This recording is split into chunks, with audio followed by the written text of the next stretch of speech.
assisting migrants and refugees, social inclusion, and the social protection floors, and the eradication of poverty, HIV/AIDS, and the human right to water and sanitation. Additionally, he serves on the pastoral staff of a parish that ministers to the Hispanic community in Port Chester, New York. He earned an MA Moral Theology and an MDiv, Master of Divinity, from the Pontifical College Josephinum, and an Ed Ministry and an Ed Doctorate from Harvard University. Father Tom, give you the floor. Thank you very much, Nick. Okay, I've been asked to open up the door of what trafficking is, some of the legal ramifications here in the United States, some of the international protocols, and then some of the things, what can we do since we are involved as church in order to be able to do it.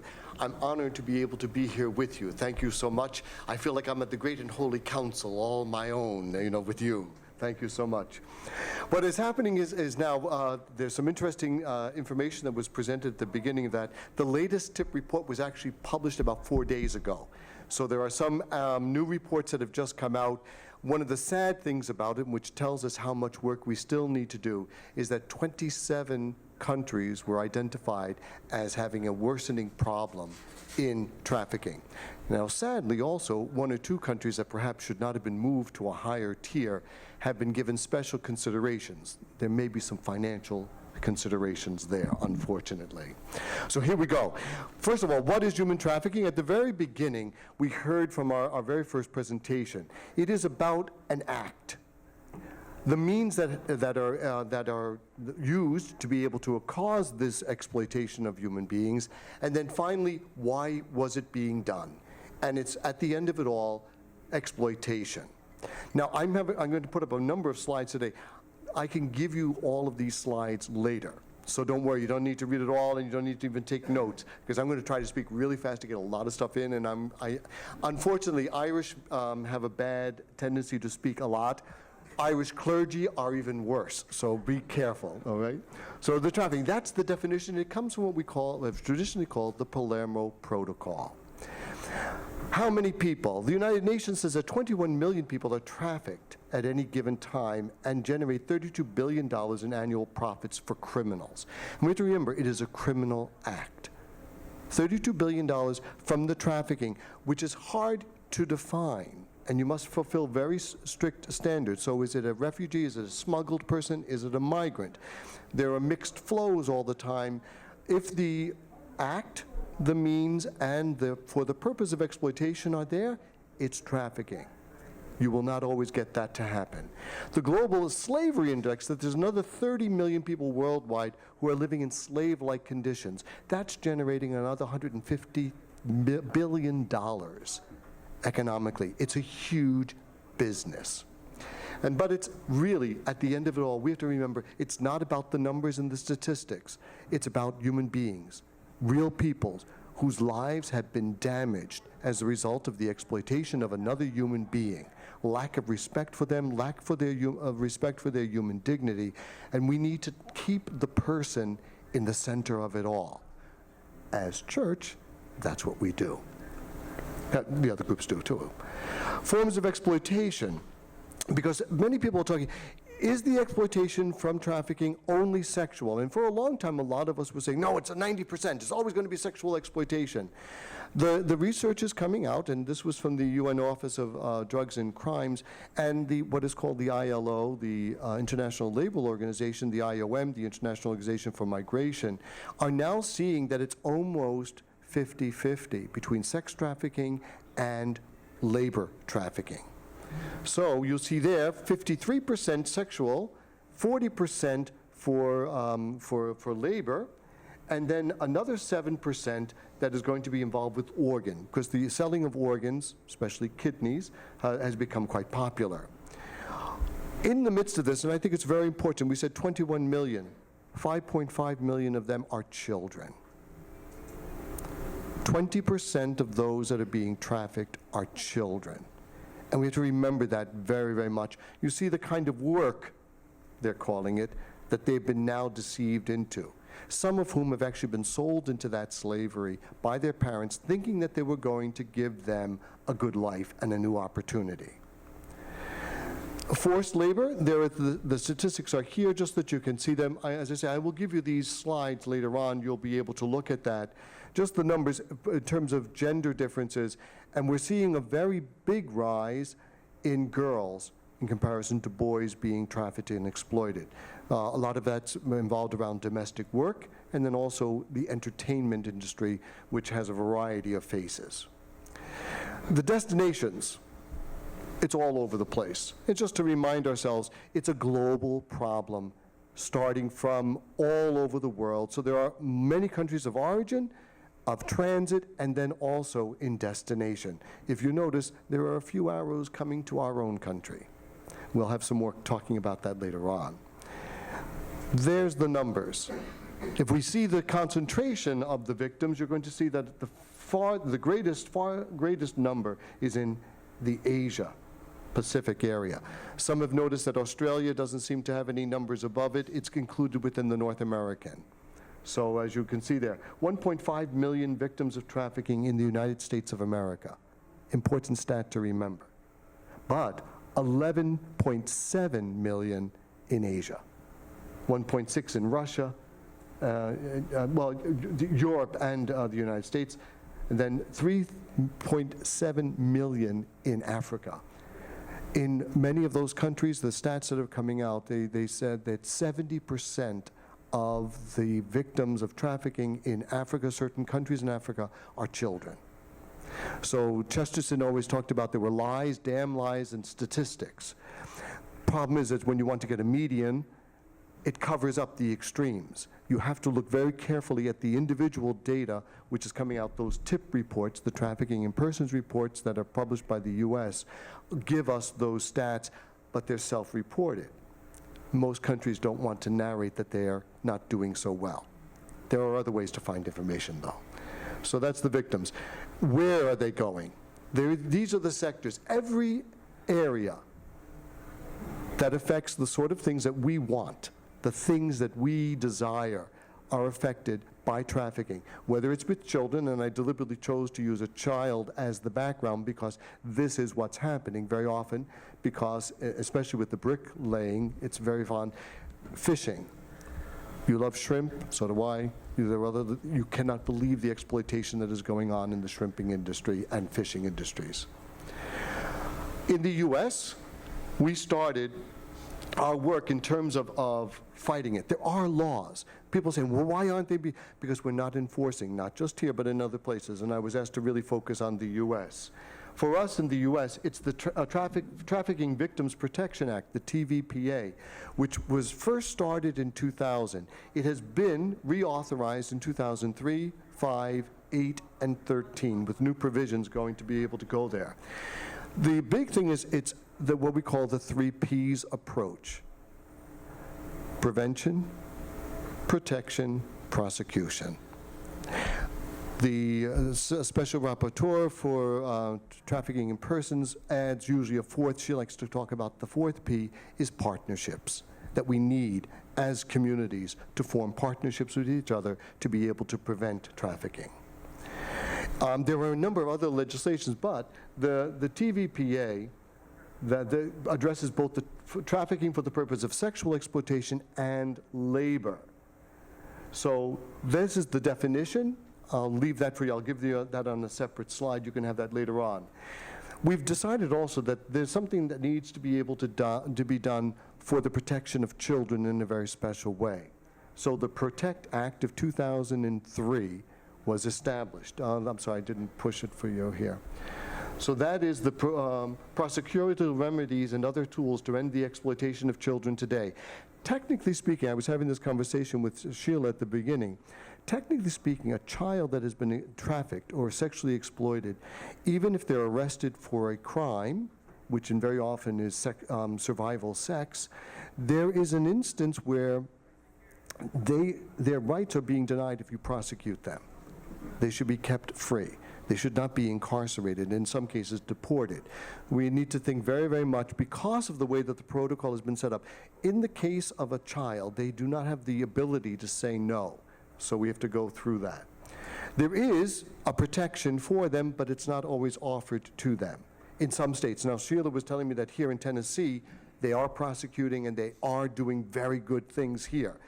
That is not a common occurrence. Go along the border between the U.S. and Mexico, you're going to see lots of violations of human rights and the law, actually. And they're not letting the kids and the adults know their rights. So we need to go through that as well. The T visa protects them, and it gives you the criteria that are needed. As I say, I will give you those slides so that you can look at it more carefully. The international law, because there is law that governs this, is the UN Convention Against Transnational Organized Crime that was only written in 2000. It's the first time that the nations agreed to that, and we have to remember that. The issue of trafficking was pushed under the rug for a very long time, sometimes because also government leaders and also police are involved in some of the exploitation that's going on.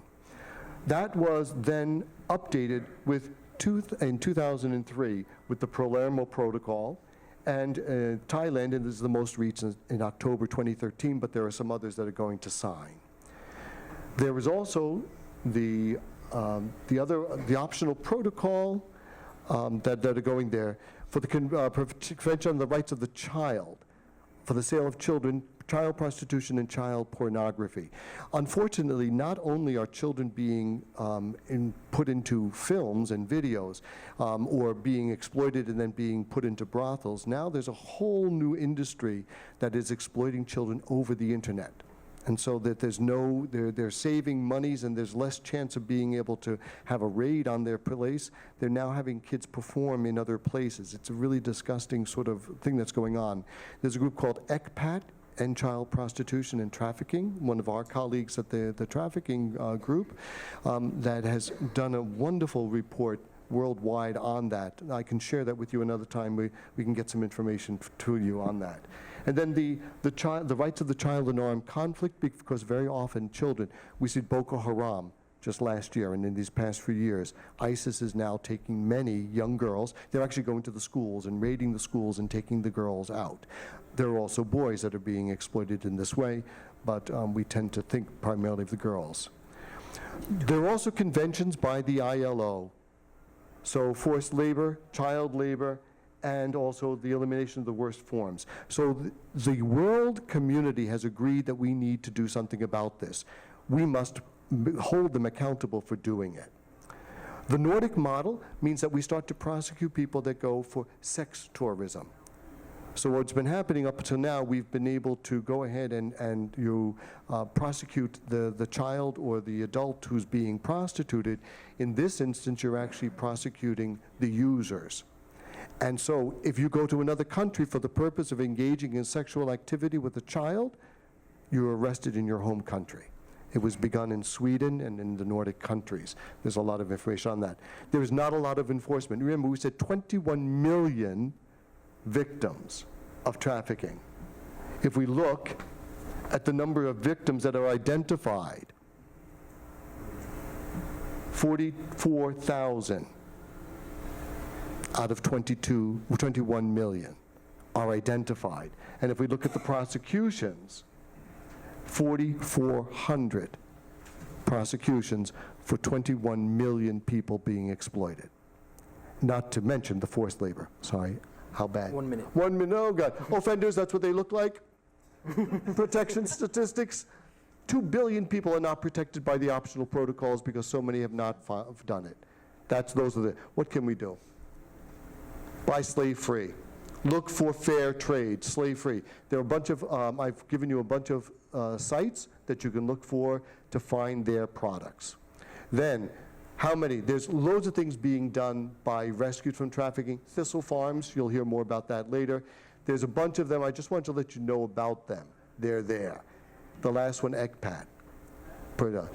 Involve our faith communities. We need desperately to get the faith communities involved. So, get bulletin inserts, place posters, start talking to your clergy, run events in your place, tell your priest, rabbi, ministers, imams to speak about trafficking. It's important, because then we stop making it. The church has all agreed to this. Remember the joint declaration in 2014. all there, signed it. I had the declaration before. The sisters are always taking the lead. The Catholic sisters have formed a coalition. More importantly, All Saints Monastery, the Hope Project has begun. You're going to hear more about this a little bit later on in the Whitefield Farm.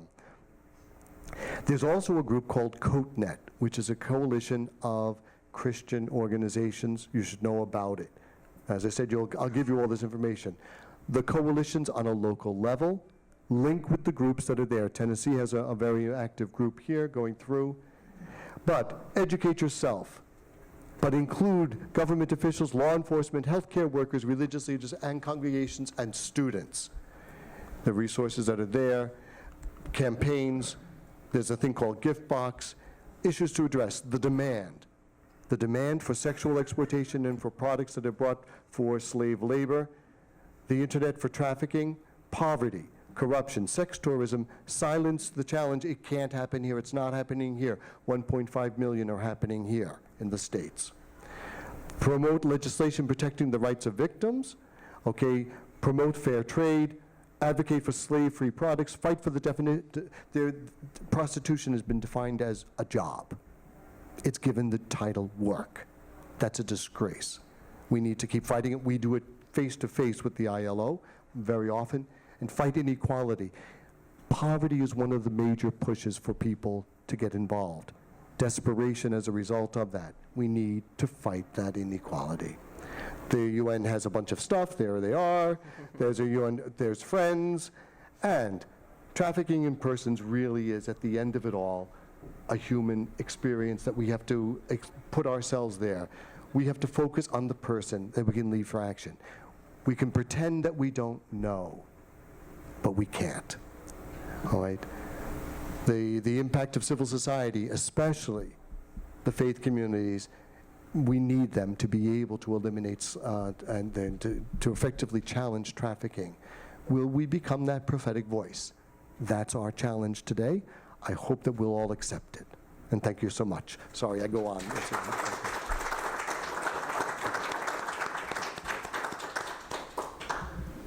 Είναι ένα τσιγάνικο κομμάτι το οποίο μιλάει για αγάπη. Thank you, Father Tom, for that brief yet thorough presentation. Brief for me, he's saying. Exactly. Covering a lot of statistics, some of the background information, as well as practical steps that can be taken going forward. Our next panelist will be the Very Reverend Dr. Athenagoras Loukataris. Born in Thessaloniki, Father Athenagoras is the founder of Faros to Kosmou, or Lighthouse of the World. He studied theology in Anotati Ecclesiastical Academy in Thessaloniki, followed by further education in the theology department of the Aristotle University of Thessaloniki. After graduation, he served as a deacon to his local metropolitan for a number of years. When he told the metropolitan of his lifelong dream to be a missionary in Africa, he was told, "We have Africa right here." The metropolitan was referring to the neighborhood of Dendropatomos, where the Roma community in Thessaloniki is predominant. Since that time, Father Athenagoras has served Dendropatomos, saving numerous children from the streets and providing nourishment, both spiritual and physical, for the entire community. We're going to start by showing a short video, and then afterwards Father Athenagoras will speak in Greek and we'll have a translation up on the screen. Είναι ένα τσιγάνικο κομμάτι το οποίο μιλάει για αγάπη. Η αγάπη είναι να νοιάσαι για τον άλλον, να πονάς όταν πονάει, να χαίρεις όταν χαίρεται. Αυτό. Σαπένε. Τον Αλέξανδρο το Σαγκούρη. Καλησπέρα σας. Γεια σου Αλέξανδρε, πώς είσαι? Εγώ είμαι 13 και πηγαίνω στο μουσικό σχολείο Θεσσαλονίκη στην Πηλαία. Εμείς στο Δεντροπόταμο, επειδή είμαστε μια κλειστή κοινωνία γενικά, είμαστε εμείς τα τσιγκανάκια και ευχαριστούμε πάρα πολύ τον πατέρα Αθηναγόρα, μάλιστα, που ήρθε στη γειτονιά μας πριν από 10 χρόνια και όσο πάει την εξελίζει. Δηλαδή πριν από 10 χρόνια δεν πήγαινα σχολείο. Πολλά παιδιά. Ενώ τώρα είναι πολύ λίγα τα παιδιά τα οποία δεν πάνε σχολείο. Και επίσης πριν από 2 χρόνια ήταν και τα πρώτα παιδιά στον Δεντροπόταμο που μπήκαν στο πανεπιστήμιο.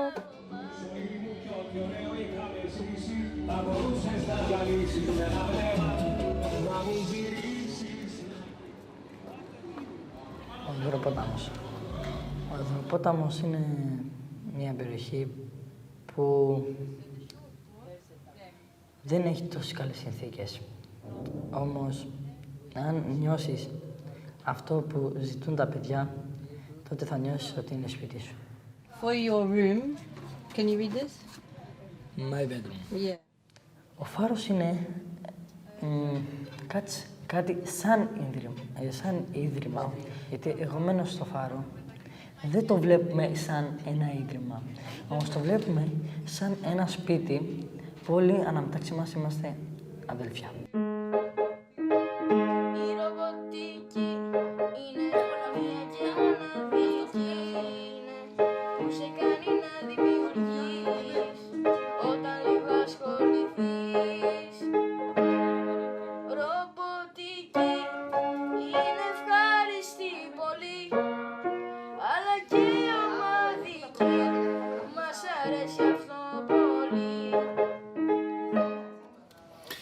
Η ενασχόληση με την εκπαιδευτική ρομποτική των παιδιών του Υδροποτάμου δεν ήταν μόνο στο να μπορέσουν να αντιληφθούν το τι σημαίνει ρομποτική και πώς εκείνα μπορούν να συμμετέχουν στην επιστήμη της ρομποτικής.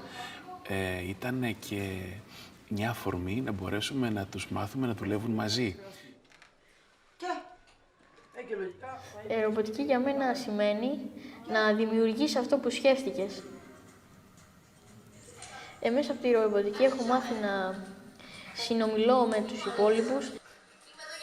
Πιστεύω πως εμείς στην ομάδα μας έχουμε μια τρομερή χημεία, διότι μένουμε κοντά ο ένας με τον άλλον, οπότε βρισκόμαστε πολύ συχνά στη γειτονιά και είμαστε φίλοι όλοι ανάμεταξύ μας. Εντάξει, βέβαια υπάρχουν και τα μαλώματα, όμως περισσότερο υπάρχει συνεργασία και η αγάπη ανάμεταξύ μας.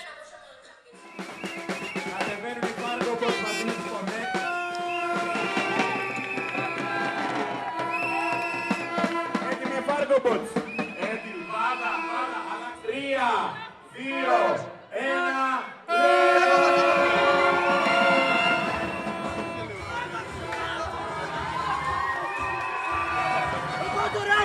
πάμε όλα τα φιλία της Πανελίστη. 10, 9, 8, 7, 6, 5, 4,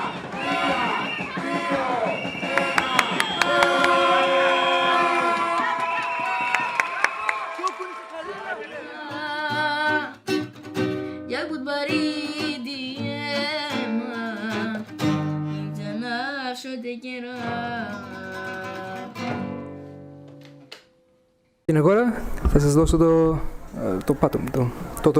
δωμάτιο. Thank you. Να πούμε για το ελληνικό πλαίσιο όσον αφορά το human trafficking. Η Ελλάδα που δεσπόζει στο σημείο συνάντησης των τριών υπήρων φαντάζει ως πύλη του παραδείσου για όσους ταλέπορους τριτοκοσμικούς μετανάστες ή ξεριζωμένους πρόσφυγες αναζητούν μια καλύτερη τύχη. Ενώ οι συστάδες των νησιών μας και οι πολυσχεδείς ακτογραμμοί μας αποτελούν τα γεφύρια που διευκολύνουν τις μετακινήσεις των πληθυσμών αυτών που καταφθάνουν στη χώρα μας σε αλλεπάλληλα κύματα τσουνάμι προκαλώντας εσωτερικούς κραδασμούς. Τη στιγμή που ο κοινωνικός ιστός της χώρας δέχεται απανωτά πλήγματα από τη βαθιά οικονομική κρίση που τη μαστίζει. Μια που αναπτυσσόμενη με φρενήρης ρυθμούς Κίνα αποτελεί αισίως στρατηγικό μας επενδυτή, δεν μπορώ να αποφύγω το συνειρμό ότι παρόλο που το κινέζικο ιδεόγραμμα για τη λέξη κρίση είναι διπλό, αφού συνδυάζει τα ιδεογράμματα που αποδίδουν τις έννοιες κίνδυνος και ευκαιρία, στην Ελλάδα ο όρος της οικονομικής κρίσης είναι συνυφασμένος με την καταστροφή σε όλα τα επίπεδα. Η ελληνική κοινωνία, κατά συνέπεια, η ελληνική οικογένεια βρίσκονται σε κατάσταση σοκ, έχοντας υποστεί ένα βαθύ τραύμα που αδυνατούν να επουλώσουν. Η Ελλάδα, επομένως, αποτελεί χώρα προορισμού και διέλευσης των θυμάτων παραμονής, διακίνησης και εμπορίας ανθρώπων που εισέρχονται στην Ευρωπαϊκή Ένωση.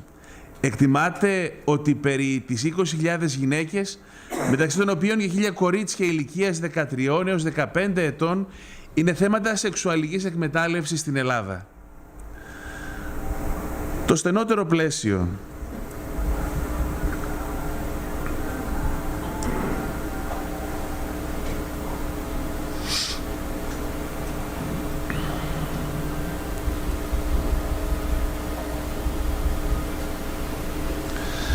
Στη Δυτική Θεσσαλονίκη, και στην περιοχή του Δενδροποτάμου. Στη δύση της πόλης και του πολιτισμού βρίσκεται ο Δενδροπόταμος, που κατοικείται από Ρωμά, Τσιγκάνους, σε ποσοστό 90%. Αποτελεί γκέτο που περιβάλλεται από παντού από αερογέφυρες, σιδηροδρομικές γραμμές και μεγάλα χαντάκια και δεν είναι εύκολα προσβάσιμος παρά μόνο από τις 4 στενές εισόδους σε 4 σημεία του ορίζοντα. Στη λασπωμένη αυτή γωνιά της Θεσσαλονίκης η καθώς πρέπει κοινωνία της πόλης μας απόθυσε και έκρυψε ό,τι της προκαλεί αποστροφή. Τους ανένταχτους Ρωμά, τους εθισμένους χρήστες που διασχίζουν με σκυφτά νευρικά βήματα τα δεδαλώδη σοκάκια του συνοικισμού αναζητώντας τη δόση τους, τους διακινητές των εθιστικών ουσιών που κρατούν τις ζωές των άλλων στα χέρια τους, τοξικομανείς κοπέλες που υποκύπτουν στην ορέξεις των διακινητών, αλλά και σε ανήλικους Ρωμά, για τους οποίους οι κοπέλες αυτές είναι μια φτηνή λύση εκτόνωσης. Ακόμα, εδώ θα βρούμε αδίστακτους εμπόρους όπλων, βρεφών και γυναικών.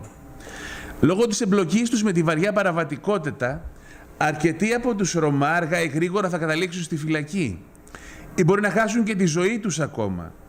Και στη μια από την άλλη περίπτωση τα παιδιά τους μεγαλώνουν έρμεα και απροστάτευτα στους πεντεδρόμους μέχρι να αποφασίσει η εισαγγελία ανηλίκων σε ποιο ίδρυμα θα τα στείλει.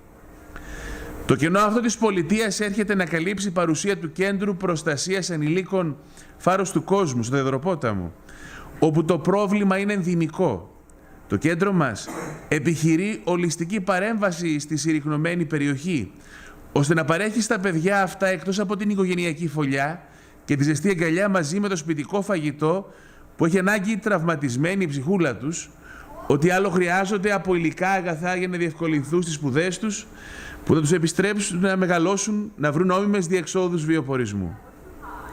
Ωστόσο, κάποια αγόρια, με αυτοσχέδιες προφυλάξεις, καταφεύγουν σε στέκια της πόλης μας όπως εξειδικευμένα μπαράκια και κινηματογράφους που λειτουργούν περισσότερο σαν κέντρα γονορρημιών, επιδιώκοντας την εύκολη οικονομική τους ενίσχυση.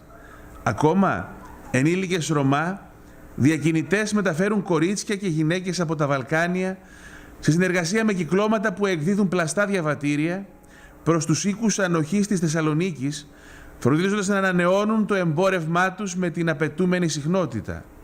Άλλη πηγή εσόδων για ενήλικες και ανήλικους Ρωμά είναι να πουλάνε προστασία στις κοπέλες αυτές, που αναγκάζονται άλλοτε από τους εμπόρους και άλλοτε από τις περιστάσεις να εκδίδονται. Να πούμε 2 ιστορίες, τη μία η οποία είναι η παλαιότερη που θυμάται στη γειτονιά μας κάποιος και μια άλλη που μόλις 2 μέρες πριν ξεκινήσω εδώ για τις Ηνωμένες Πολιτείες προέκυψε. Η πρώτη ιστορία, μάνα και κόρη. Από έρευνες που κάνουμε στην περιοχή και από συνεντεύξεις που παίρνουμε προέκυψαν ενδεικτικά περιστατικά, όπως αυτό που διάλεξα να μοιραστώ μαζί σας πριν από 30 περίπου χρόνια. Το κορίτσι της ιστορίας μας ήταν 12-13 ετών. Έδειχνε όμως για μεγαλύτερο. Και η μάνα του, που το είχε μοναχοπέδι με το κατάλληλο βάψιμο και ντύσιμο, την έκανε να μοιάζει μεγαλύτερη, γιατί η εικόνα της αφράτης, ροδομάγουλης κοπέλας εξυπηρετούσε τα σχέδιά της, αφού η δική της εικόνα δεν πουλούσε. Η μάνα αυτή λοιπόν παραχωρούσε την κόρη της σε μεσήλικες, εξοδώντας την στην πορνεία, ενώ η δύστιχη κοπέλα έκλαιγε και την παρακαλούσε να την αφήσει να πάει στο σχολείο, που ήταν απέναντι από το σπίτι τους, μαζί με τις φιλενάδες της. Όταν οι τελευταίες μάλωναν την προαγωγό μητέρα, εκείνη απαντούσε με θράσος και ανέδεια «Εσείς να κοιτάζετε τη δουλειά σας». Όταν πάλι έβγαιναν στο δρόμο, μάνα και κόρη μαζεύονταν ένα τσούρμο παιδιά από τη γειτονιά και φώναζαν κοροϊδεύοντας «Πελάτες, πελάτες». Η μικρή κοπέλα προσπαθούσε να κρυφτεί μέσα στα μακριά κλαρωτά φουστάνια της μητέρας της για να κρύψει την ντροπή της. Το άλλο το ονομάσαμε επί του πιεστηρίου, γιατί είναι κάτι το οποίο συμβαίνει αυτή ακριβώς τη στιγμή που μιλάμε τώρα. 2 μέρες πριν την αναχώρησή μου για τις Ηνωμένες Πολιτείες εδώ στην Αμερική, μου γνωστοποιήθηκε το ακόλουθο περιστατικό που αφορά, σύμφωνα με όλες τις ενδείξεις, περίπτωση εσωτερικής εμπορίας ανήλικης για εκμετάλλευση. Η 16χρονη σήμερα κοπέλα Χ έζησε κάποια χρόνια σε ίδρυμα, από όπου την πήρε ο πατέρας της για να ζήσει μαζί του. Πέθανε όμως μετά από λίγα χρόνια ο πατέρας της, από τον οποίο είχε καλές αναμνήσεις. Και τότε εκείνη βρέθηκε έρμεως στα χέρια του φίλου της, ψυχασθενούς μητέρας της, που κατοικεί εκτός Δεντροποτάμου, ο οποίος την πούλησε σε κάτοικο του Δεντροποτάμου, πρώην τρόφιμο των φυλακών Κασάνδρας. Ο τελευταίος είχε σπιτώσει την απροστάτευτη ανήλικη κοπέλα στο Δεντροπόταμο, σε χώρο που μπαινόβγαιναν μεσήλικες, ενώ η ίδια πολύ συχνά χαλάει 50 στα ψιλικατζίδικα της περιοχής. Η κοπέλα έχει ιστορικό επιληπτικών κρίσεων και πρέπει να παίρνει φάρμακα τα οποία δεν έχει μαζί της εκεί που διαμένει. Ο 20χρονος σήμερα νεαρός που αγάπησε την κοπέλα μας βρίσκεται στη Γερμανία μετά από προτροπή της NGO πράξης, Πρόγραμμα Ανάπτυξης Κοινωνικής Στήριξης και Ιατρικής Συνεργασίας. Οι άνθρωποι της οποίας έκριναν σκόπιμο να τον απομακρύνουν από την Ελλάδα αυτό το διάστημα. Ο νεαρός Ζήτα βρίσκεται υπό την προστασία και τη συνεχή παρακολούθηση της προαναφερθήσας NGO από πολύ μικρή ηλικία, οπότε η οργάνωση φρόντισε για τη χειρουργική επέμβαση που χρειαζόταν για να τον αφαιρέσουν από τον εγκέφαλο του όγκο που προκαλούσε επιληπτικές κρίσεις. Η μητέρα του Ζήτα άφησε την τελευταία της πνοή σε πεζοδρόμιο του Δενδροποτάμου με τη σύριγγα καρφωμένη στο εδίο της, ενώ ο ίδιος κλήθηκε να κάνει την αναγνώριση. Ο πατέρας του πέθανε κάνοντας χρήση τη μέρα που βγήκε από τη φυλακή. Ο ένας αδελφός του είναι στη φυλακή, ενώ ο άλλος δεν μπήκε ακόμα. Ο Ζήτα έχει μόνιμο άγχος και ανασφάλεια για τις κινήσεις του και φοβάται να μην κάνει κάτι επιλήψιμο εν αγνία του. Ο Ζήτα γνώρισε την Χ στην περιοχή του σιδηροδρομικού σταθμού Θεσσαλονίκης, την περίοδο που ο προαγωγός της κοπέλας την είχε καταλήψει ψηλά στα Περιστέρια, έτσι λέγεται εκείνη η πλατεία. Ο Ζήτα έδειξε συμπάθεια για τη Χ επειδή ήξερε από επιληπτικές κρίσεις. Η Χ του δήλωνε ότι δεν θέλει να ξαναπάει πίσω σε αυτόν, εννοείται τον προαγωγό της. Αυτός όμως ο προαγωγός της την αναζήτησε εκεί που την παράτησε και ρωτώντας κατάφερε να την εντοπίσει και να την εγκλωβίσει ξανά στο σπίτι του στο Δενδροπόταμο.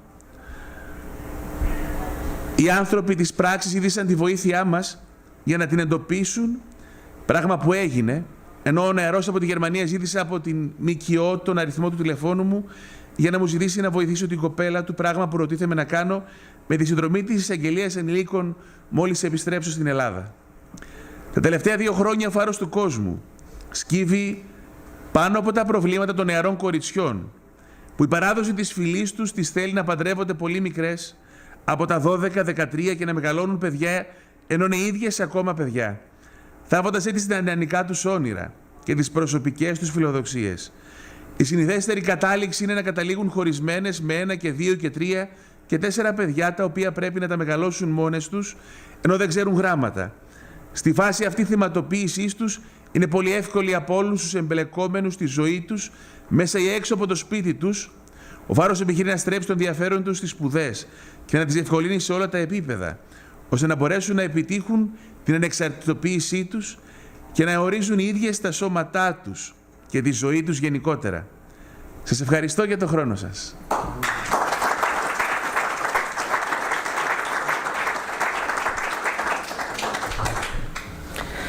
Ευχαριστούμε πολύ, Πάτερ Athenagoras, for giving us a general overview about the situation in Greece, but also a very specific account, taking us within your own home to teach us about both the Tropatomo and Faros του Kosmou, as well as a few stories of others who are currently in situations where you're assisting. Now we'll turn to Shelia Simpkins McClain. Sheila's story began with sexual abuse at an early age, followed by running away from home at an early drug use. By the time Shelia was 18, she was being prostituted and was subsequently trafficked across the country. A graduate of Thistle Farms and current director of Survivor Services for End Slavery Tennessee, Shelia has learned to turn her past experiences into the driving force behind her desire to help those who are victims of trafficking. She's been able to turn all the wrong in her life into her greatest asset and a sense of empowerment. Shelia is a living example of those we serve of a rich, full life after trafficking. As a wife, mother, and educated professional woman, she has a BA in psychology, earned in order to provide a higher level of service to survivors. Sheila, I give you the floor. Sheila.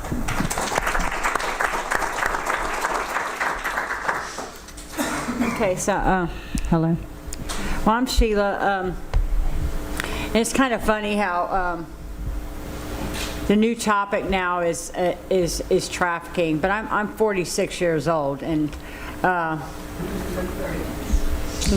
I mean, no, I mean, but that's the reality of it. Is I'm 46 years old, and I was out on the streets of San Francisco, jumping in and out of cars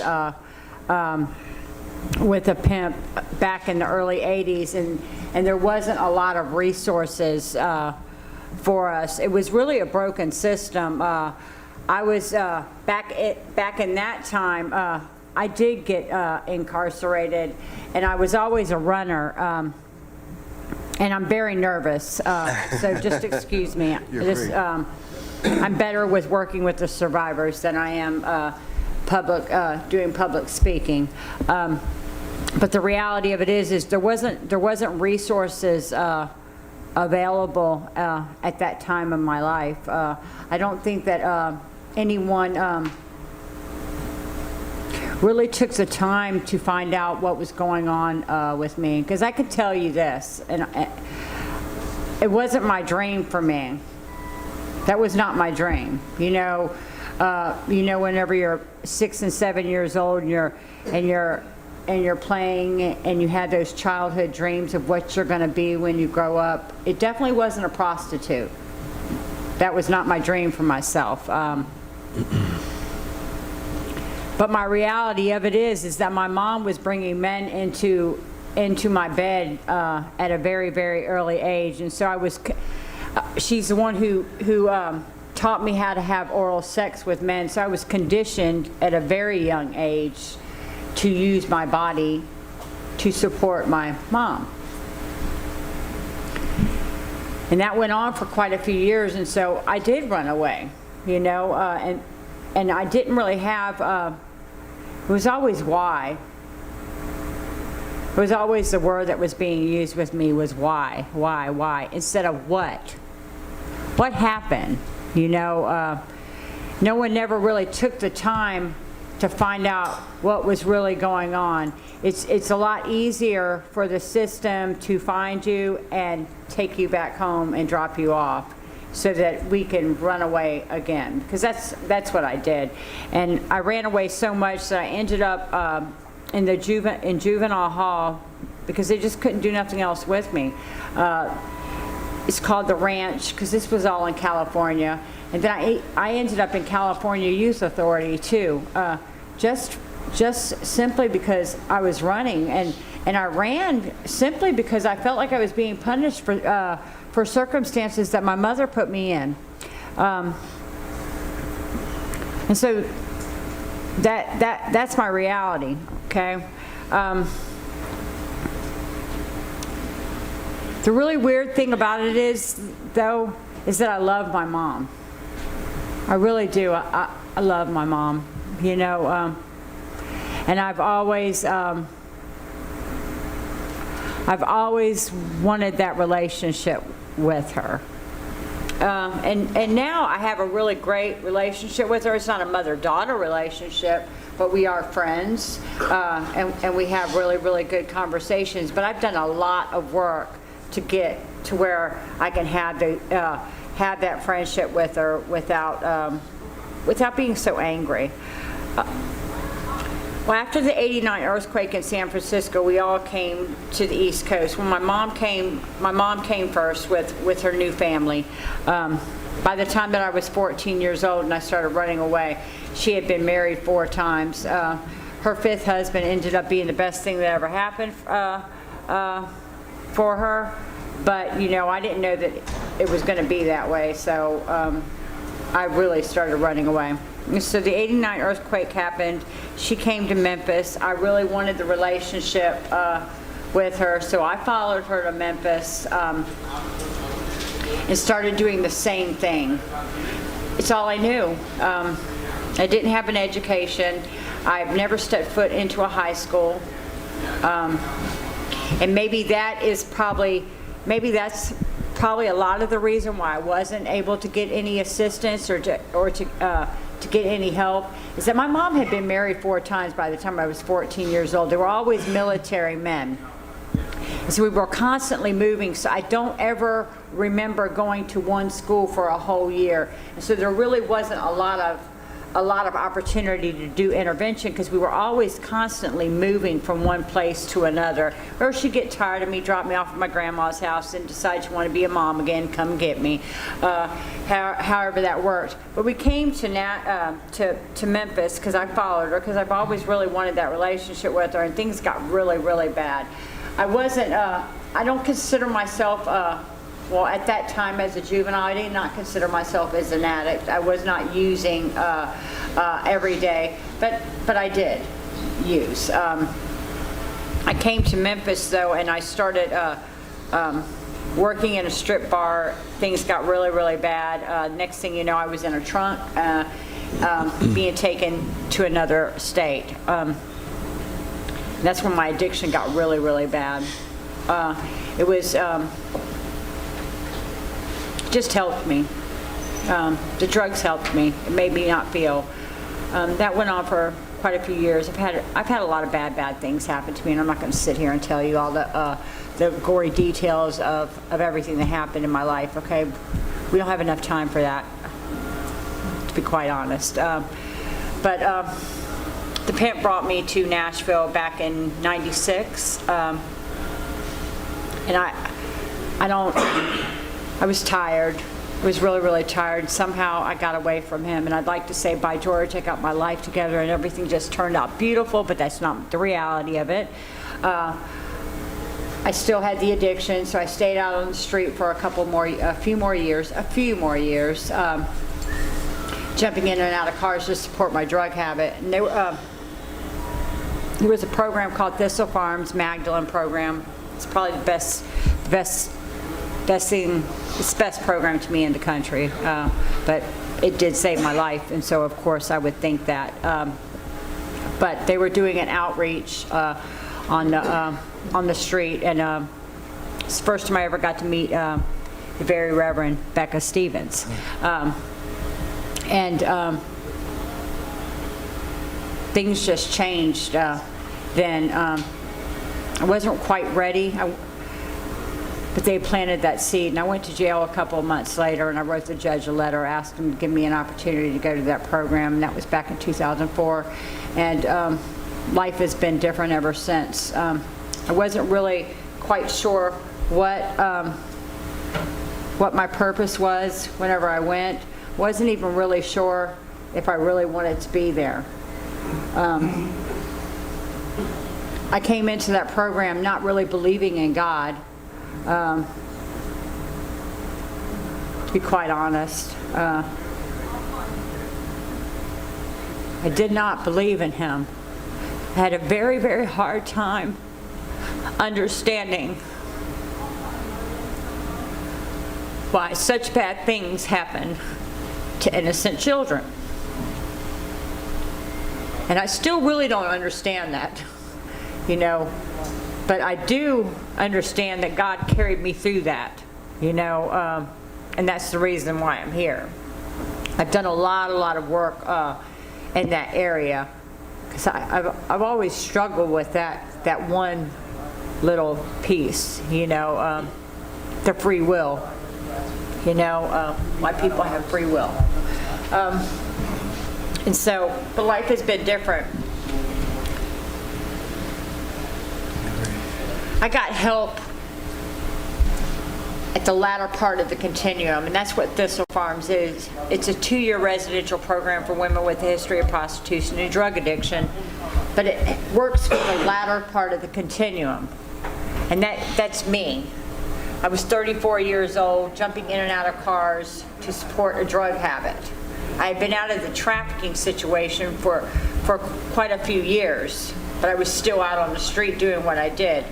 So Magdalene is more of the latter part of the continuum. And as I'm getting clean and going to school, I worked at the Magdalene program for 9 years on their program team. And that's when I realized that I didn't want to work with older women. Not that I mind, but I want to work with the younger population. I like to work with, I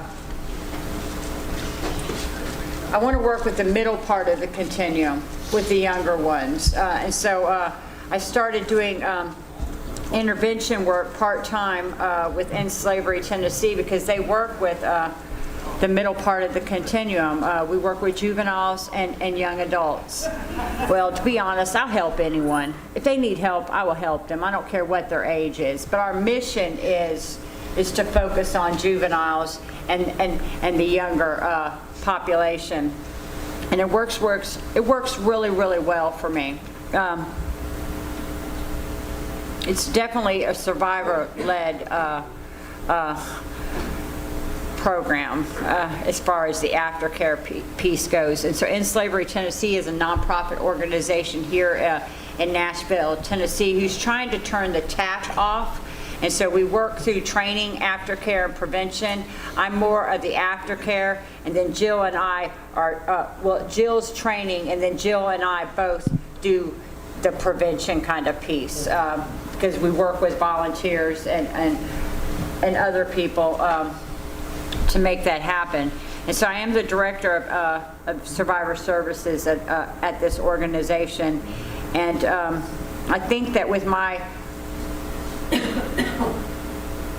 own life experience, and I have the ability to be able to empathize and sympathize with them, that I'm able to make a connection with them that most people are not able to do. And so I work real close here in this state with the Tennessee Bureau of Investigations. Anytime that they're doing stings to try to rescue any juveniles, I'm always there with them. I even go into their forensic interviews now and sit there and get to advocate for the survivor, and that rarely happens whenever they let you be part of a forensic interview.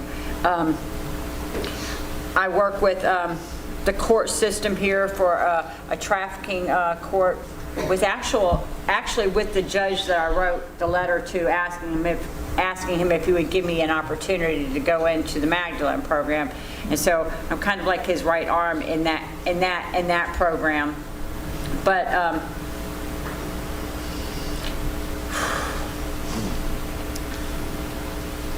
I think that it's really, really important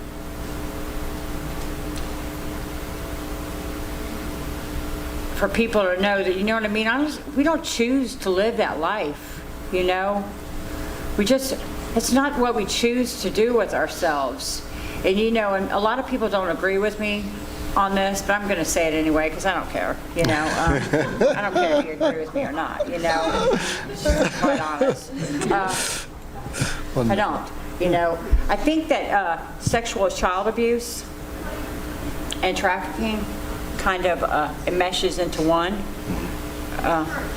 Because, I mean, trafficking, if you're a juvenile, that's rape. You know? Rape. It's rape, you know? And so I think it kind of meshes into one, you know? And so we like to focus on what led them to the streets in the first place, you know? And so End Slavery does a lot of what Magdalene does, except for there's a few things that we don't allow. I don't allow our survivors to tell their story, okay? I don't allow the news to come in and put cameras on them. We don't allow that. My thing with survivors is that they are more than their story, okay? I've had to learn through my own experience, because the reality of it is we are going to be something different later on in life, okay? Now I'm a mother, I'm a wife, and when you put my name in Google, you have a tale of 2 recovering prostitutes, or you have a sex slave, or you have that crazy Path Pierce documentary that's going to follow me for the rest of my life, you know? And so I've had to learn through my own experience that we are so much more than our story. And although we want to be able to, well, let me just speak for myself. I just want to be able to help.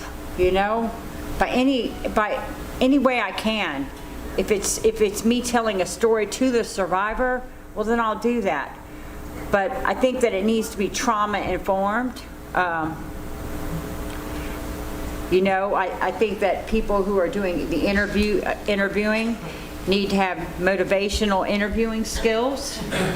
I think that we need to be using a strengths-based approach with survivors, because they beat themselves up enough, and they'll sit there and they'll tell you all the bad things that they've done. Okay, and then I can always turn that into something positive, because like even out there doing what they're doing, they survive that. Okay, you know, by having observation skills, and you know what I mean. There's just so many different strengths that it takes to be able to survive that, and so I'm really glad to be here, and I guess I can answer any kind of questions at the end if you have any.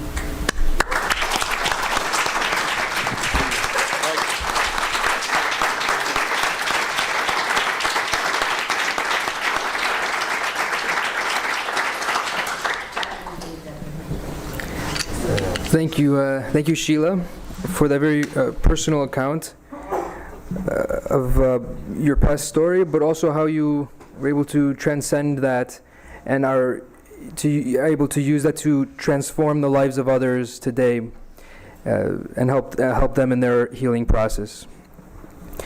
We'll turn now to our last speakers. They're going to do a double team, and I'll actually introduce them by their monastery, not by them. All Saints Monastery was officially established in 2009 after a long journey began by Kristala Petropoulo. Kristala, along with the Reverend Father Vasilios and Presbytera Christine Govitz, began working towards the establishment of the monastery in 1997. In 2008, they, at the suggestion of the Chancellor, approached Father Gerasimus Makris, who sent some of his spiritual children to the monastery. Kristala, Elizabeth, and Maria were tonsured Ipomoni, Foteini, and Theonymphi. Gerondisa Foteini and Sister Theonymphi have dedicated their ministry to helping victims of sex trafficking in Long Island. The HOPE Project will establish a residence and institution for healing and transition for victims into survivors. Sisters? Thank you.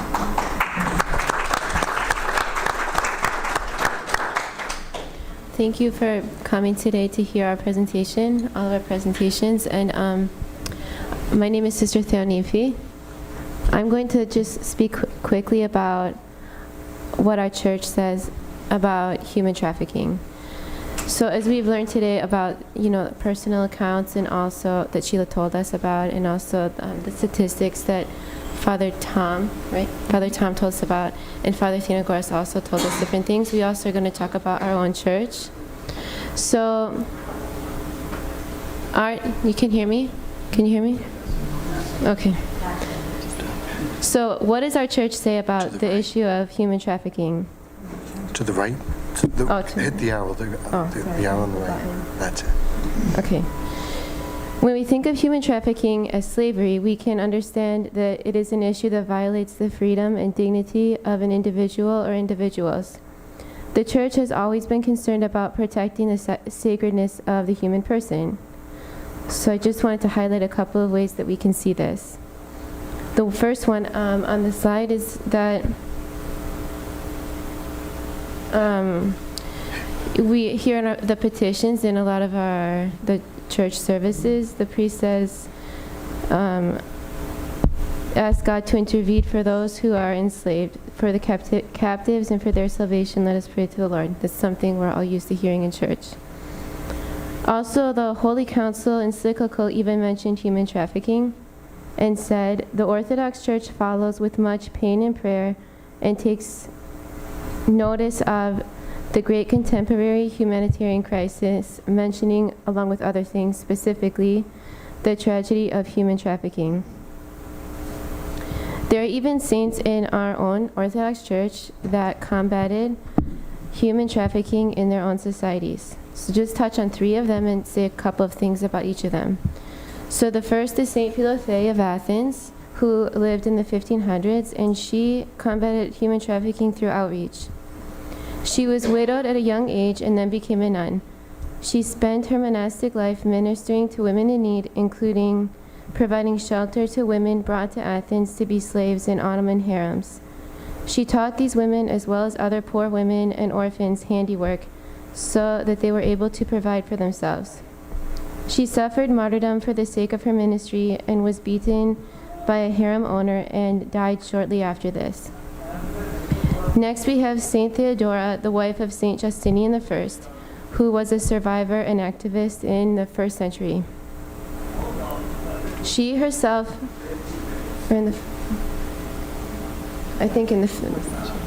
4th century.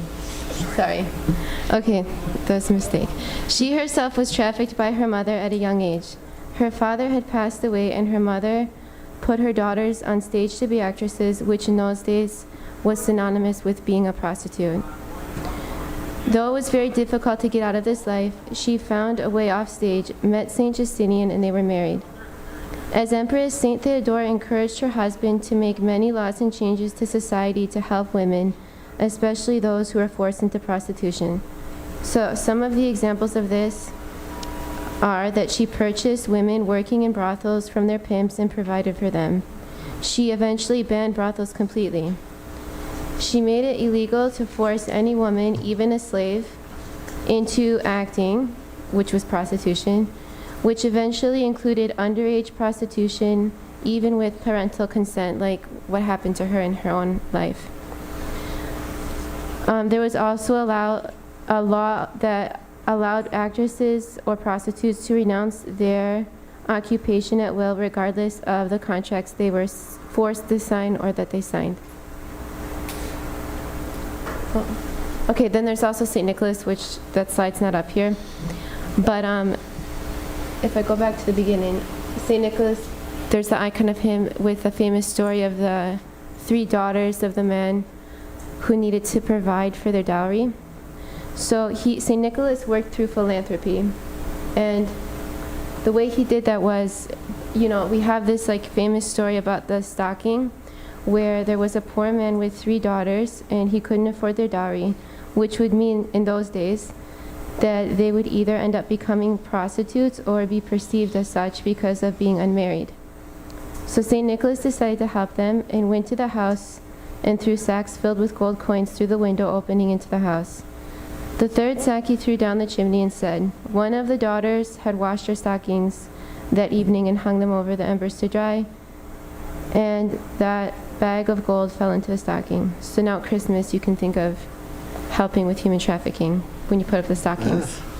Okay, so the main point of everything I said is that this is a social issue that human trafficking is a social issue that our own saints even combated in their own lives and society. Our challenge is to combat this issue in our society today by using the example of our saints. We can do that through outreach like Saint Philothea, through activism or awareness and education like Saint Theodora, and philanthropy like Saint Nicholas.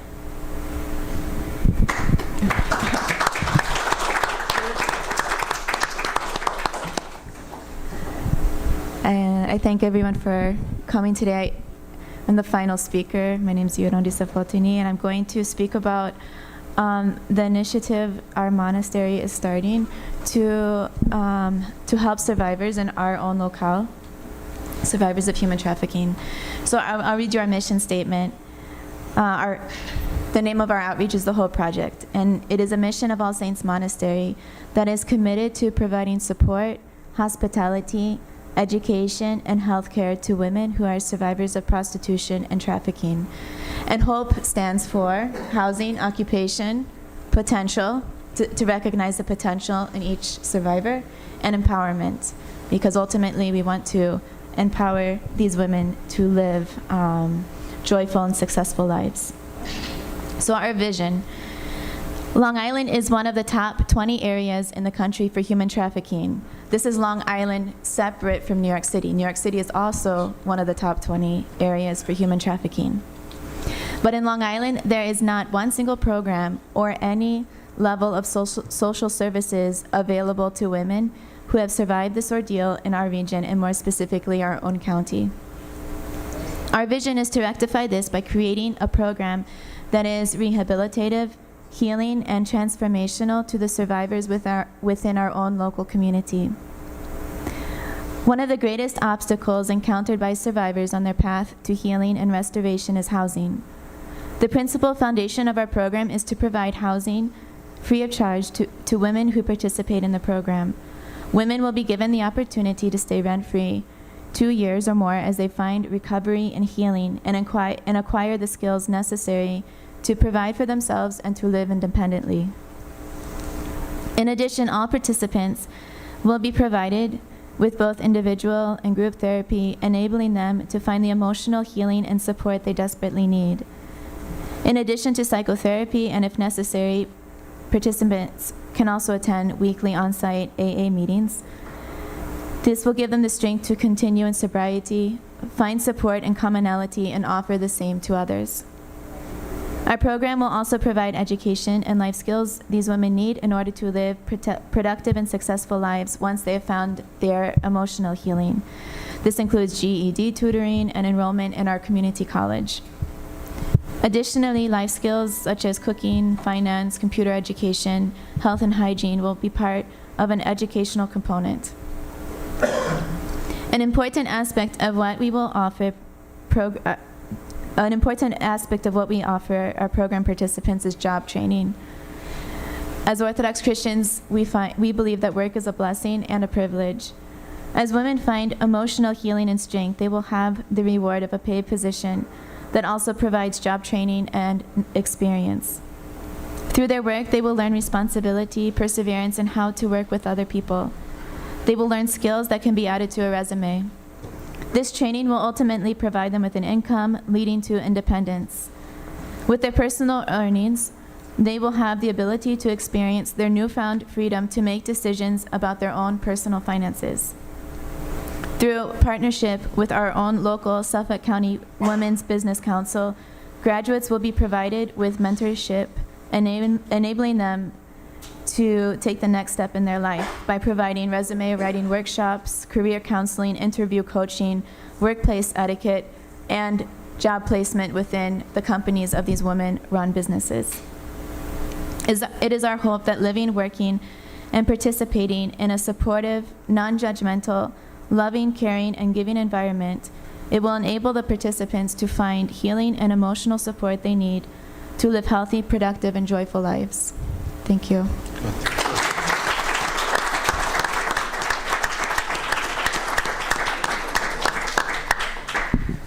Thank you, sisters, for the wonderful presentation, both giving us a bit of theology behind some of the work that is to be done with human trafficking and why we should be doing it as Orthodox Christians, but also enlightening us about your project that you'll be doing and how you'll be helping people in the healing process going forward. At this point, we'll open up the room for questions. Andreas will help with the microphone. He'll bring it around to you. So if there's any questions, go ahead and raise your hand, and please direct who you're asking a question to on the panel. If there's a question to Father Athenagoras, Father Nathaniel will help translate.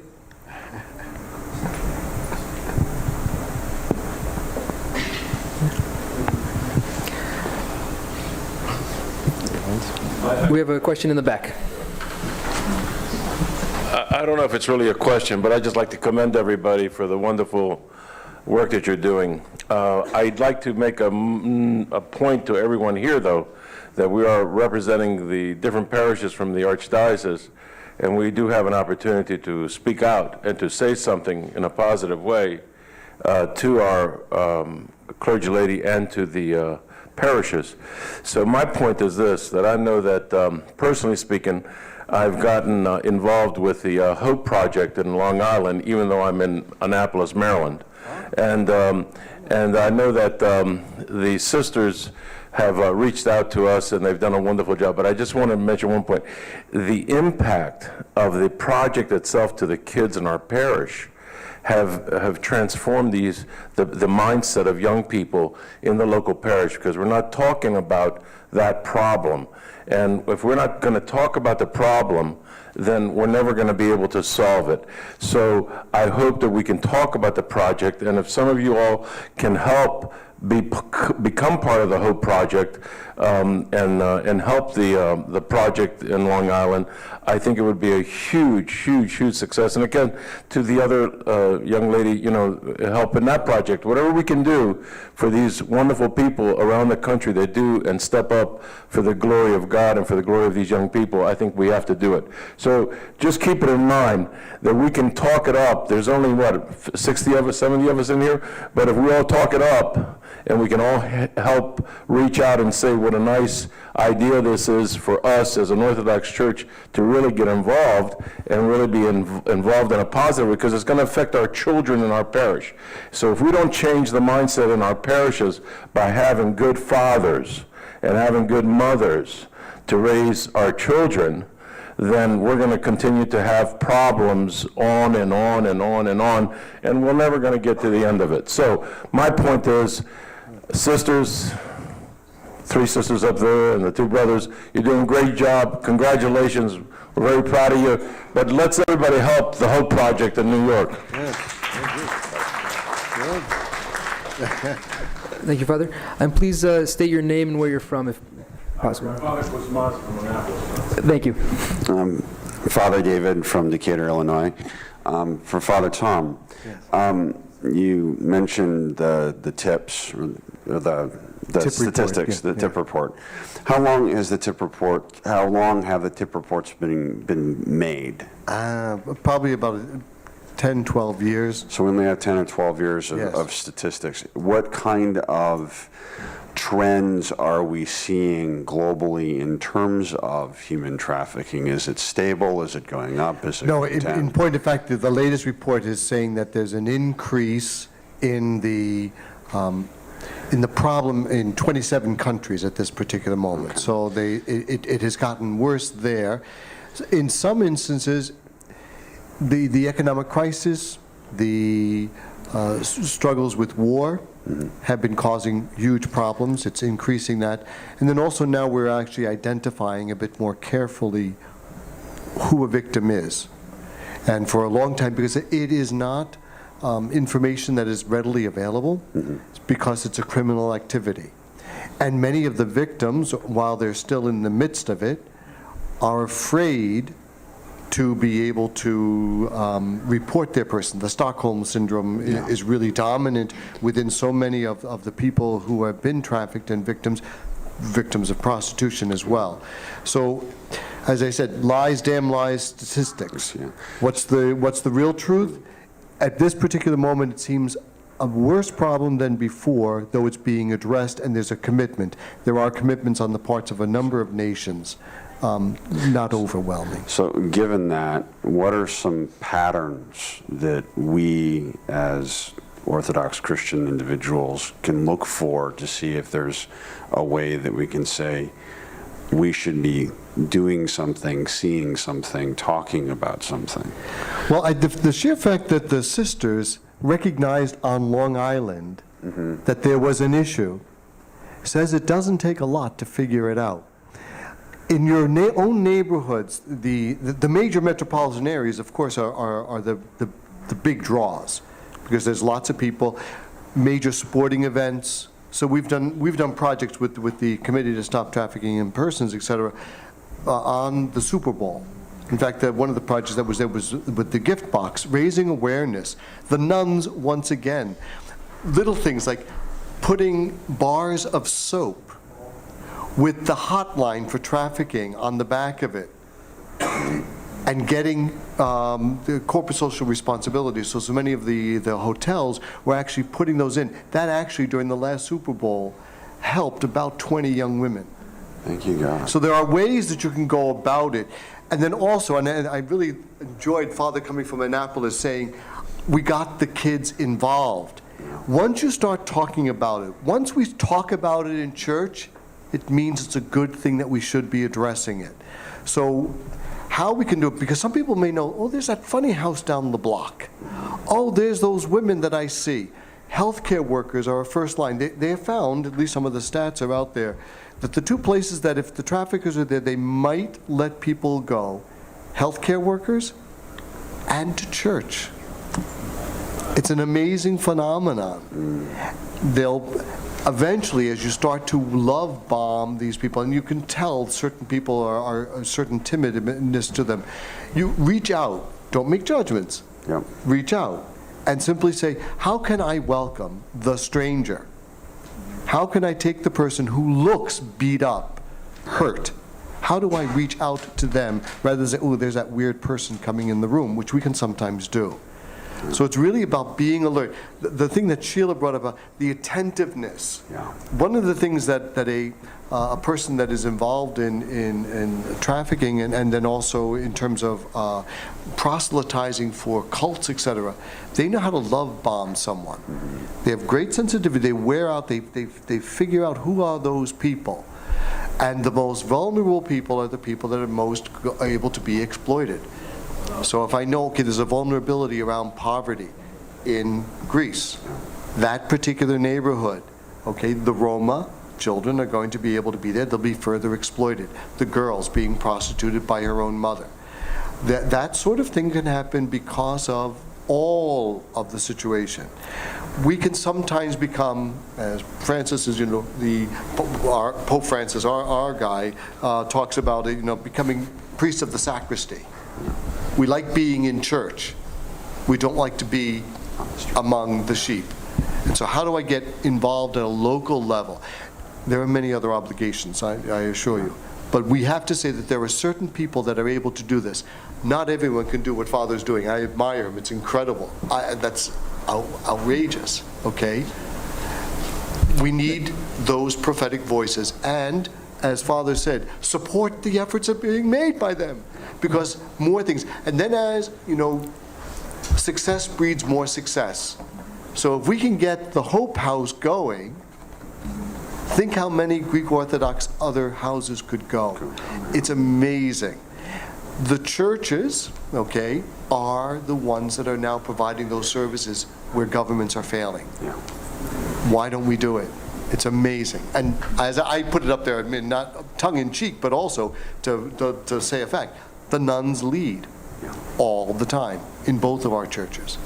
Thank you, Father. Thank you. Sorry. Can I just say, clarify one point about how we, because I think the sisters are shy to say something. Yeah. Anyway, so the way we did it in Annapolis was that the sisters sent us the soaps and the other things, and the kids went out and sold them. Wow. Okay? The kids went out and did the work. We didn't do it. They went out every Sunday. They were sitting there and they were, talking about Project Hope. And they were making people aware of the problem that we have in America, not just in Long Island, but America. Right. And that's how they collected the money, and then they sent the money up to the sisters for that project.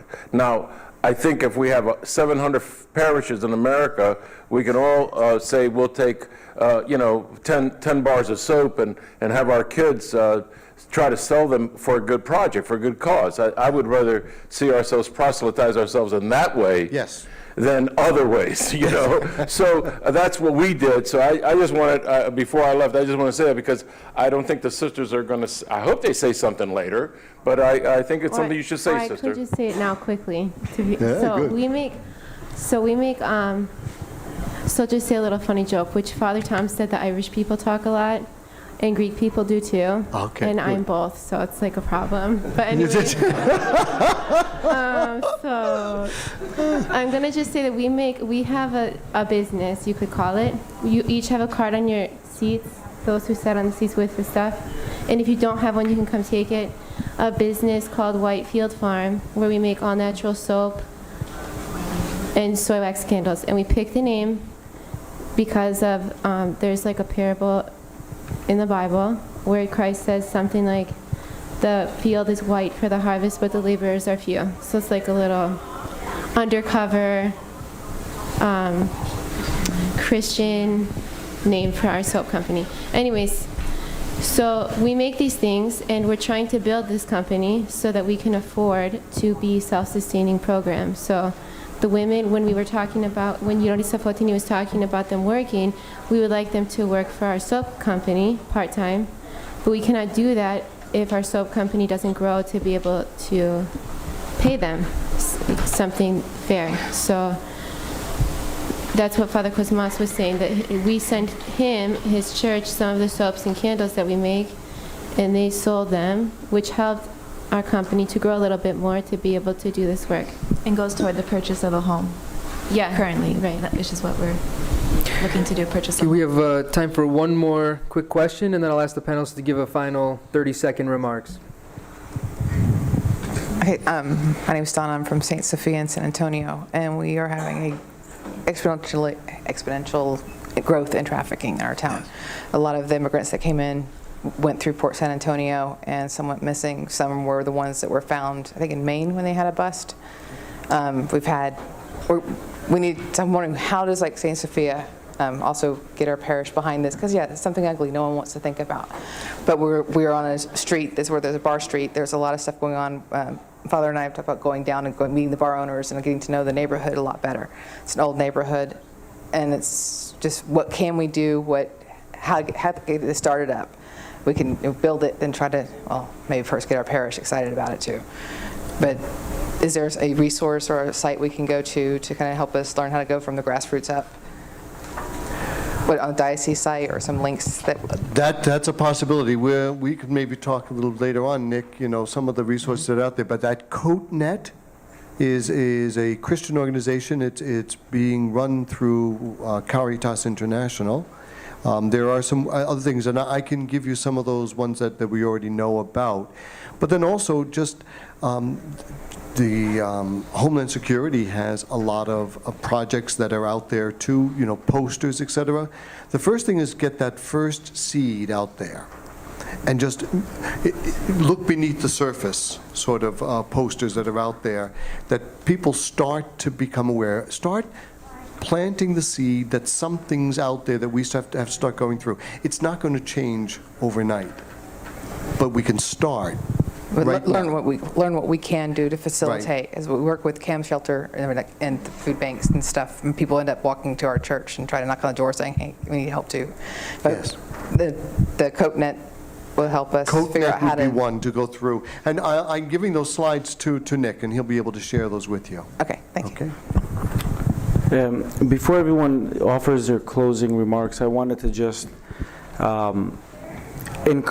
strongly encourage you, when you go back to your parishes, you came here as representatives of your parishes, priests and laity, clergy and laity. When you go back and you're going to speak about the panel, the workshop on human trafficking, I mean, one of the things that I think you ought to consider discussing is how do you encourage our national archdiocese to begin looking and thinking about this.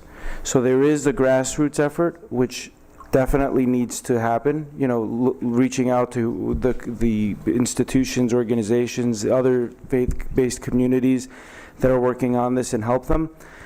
But I think as an archdiocese, we need to start remembering that if we're here 75 years as an archdiocese, and Shelia mentioned that this is not something new, and we're only now thinking about this, then we need to really catch up, okay? So please encourage us in New York to start thinking about this a little bit more. And now we'll hear from the panelists. We'll have each panelist give about 30-second wrap-up if there's some final thoughts you wanted to share with the group. Father Tom? Okay. You've got tremendous power. Use it. It's really, really important. You've got a captive audience, committed people, passionate people who believe in the dignity of human beings. This is one of the ways that they can show it. I encourage you to be the prophetic voices that you can be and are. Athenagoras, αν θέλετε να πείτε δύο λόγια, να τελειώνουμε. Ναι, να πω ένα μεγάλο ευχαριστώ που ήμουν σήμερα μαζί σας. Το θέμα του human trafficking είναι κάτι το οποίο δεν πρέπει να το αφήνουμε ούτε τόσο στα ψηλά γράμματα, αλλά ούτε με μια τόσο απλή ονομασία. Είναι κάτι πολύ πιο δυνατό, κάτι που συμβαίνει στην πραγματικότητα πολύ πιο δυνατά. Εμείς έχουμε δυστυχώς πολλές ιστορίες να λέμε, αλλά διαλέξαμε μόνο την παλαιότερη και την τελευταία, που ήταν μόνο πριν από μία μέρα. Και είναι ανάγκη η κοινωνία μας να παρέμβει δυναμικά για να μπορέσουμε όλους αυτούς τους ανθρώπους να τους αποκαταστήσουμε με ασφάλεια. Ευχαριστώ για την τιμή που μου κάνατε. Father, do you want to translate?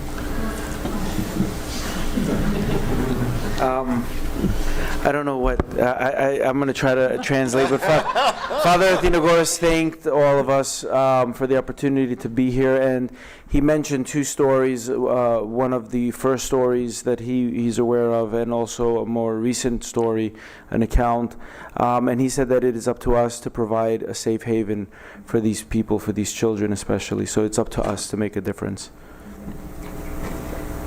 Thank you, Father. Sheila? Well, I was going to just say something very similar.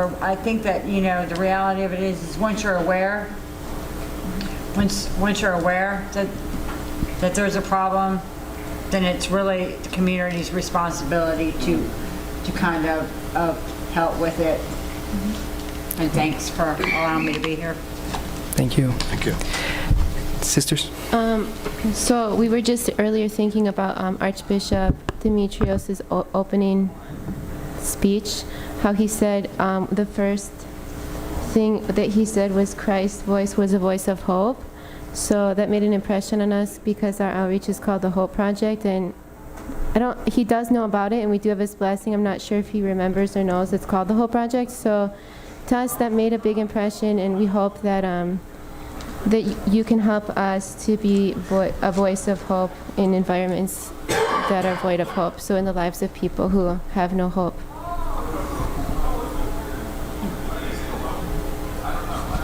And then we also wrote that this voice of hope, it's an offering of the church to the world. And as we all can agree that our world is becoming in many ways darker, and this is our call as Christians to bring the light of Christ to those without hope, those without light, and those in the darkness. We thank you all for coming, and if you need more literature or business cards, anything, we have plenty of extras here. And we'll be here to talk to any of you individually if you'd like. A quick round of applause for the panelists. Thank you so much.